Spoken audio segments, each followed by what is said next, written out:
Alright guys, here we are. If this filming works out, you'll see it. If not, you won't see it. But anyway, we got some snow about a week ago, and I was blowing it with the old cub here. The belt came off, and the secondary drive belt for the blower came off, and don't know why. I ran this thing I built this thing probably in, it was 08 or 09. It was a year or two after I bought the rider itself, and I put this blower on it. This blower is, I don't know what it was for, but I made it work on here. That black crap you see is it's graphite. I thought it would help the snow slide off, but it doesn't. So I gotta scrub that crap off there. And as you can see, I put little stud tires on the front for the winter time. It really helps a lot. I mean, you'd be amazed how much those little knobby tires help. And I put these lights on this year, but I haven't had a chance to use them yet. You know, they'll come off in the summertime, or you know, when I get it ready for summer. It's on its own switch and everything. And I got these kind of chains on here. I don't know if it'll focus. But those suckers, I'll tell you what, you get all kinds of traction with those. And those wheel weights I made, obviously out of weightlifting weights. They work real well. Anyway, when the belt folded up, it went under the pulley and burned itself right in there. Right on. And you can see it just twisted the whole thing. I find once a belt turns or twists over, it's just going to keep twisting over. You can try to straighten it all you want. Once it's twisted over, it's over. So anyway, $30 I got a new belt, and I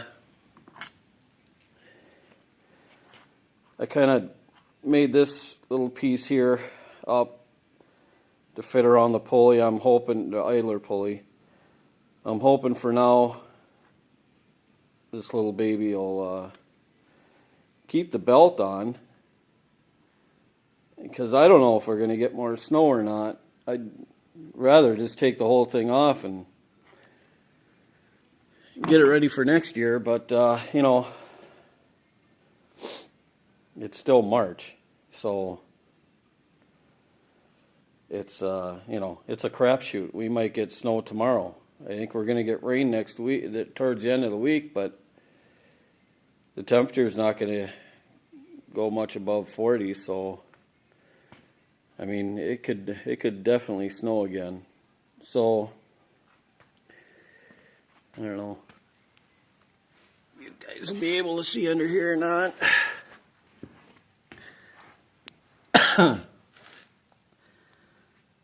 There's the main drive pulley. Goes to the clutch. And there's no idler pulley in there. She just is tight. So this is why it's hard to work on without it in the air, but I'd rather work on it off the machine. So I don't know if it'll see. And then you can see that pulley under there. And then the front one.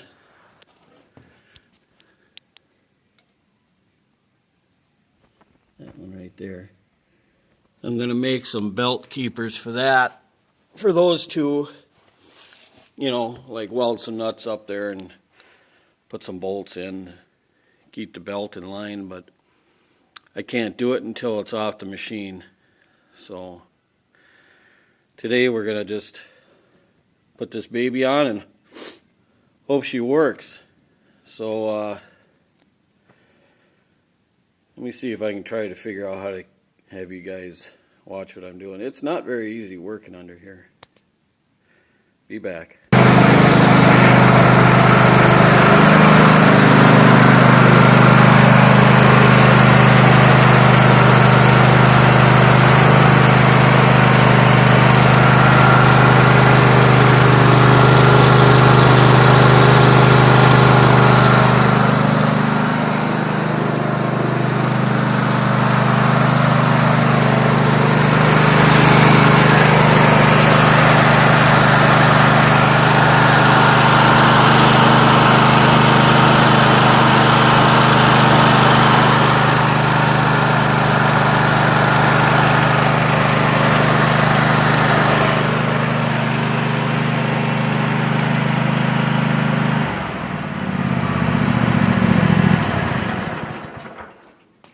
Alright guys, I just couldn't get the phone underneath there to get a good angle.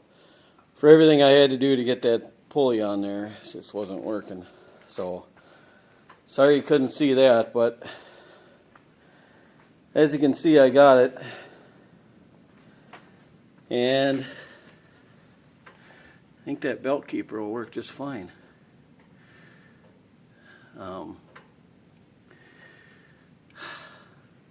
If we get any more snow, I'll have to keep a good eye on it. One thing I want to say about this thing is its hydrostat. And I gotta tell you, two-stage snowblower and a hydrostat go together like bacon and eggs. But this is one of these deals to where you want to go in reverse, you gotta put the key over here, push the button, and all this crap. I never liked it to begin with. I never touched it. Within the first year, it stopped working. Which good for me, because what a pain. Out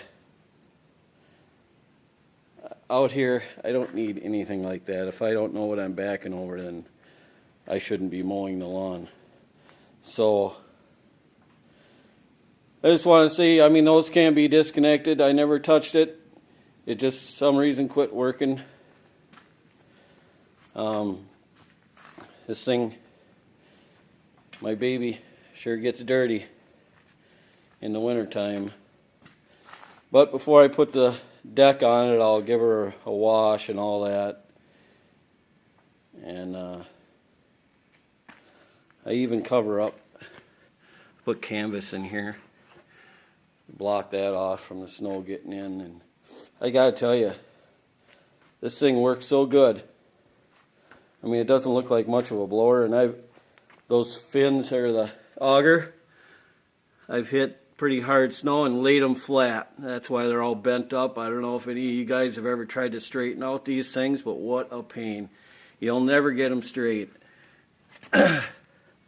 So after that, I went and welded these bars in here, both sides, and it's been good ever since. I mean, they're a little bent, but they still do the trick. This thing is a blowing snow machine. I wish I would have got some of it on film this year, but it just wasn't going to happen. And normally, when I jack things up like that, I don't really use the engine hoist. I like to use my chain hoist up there.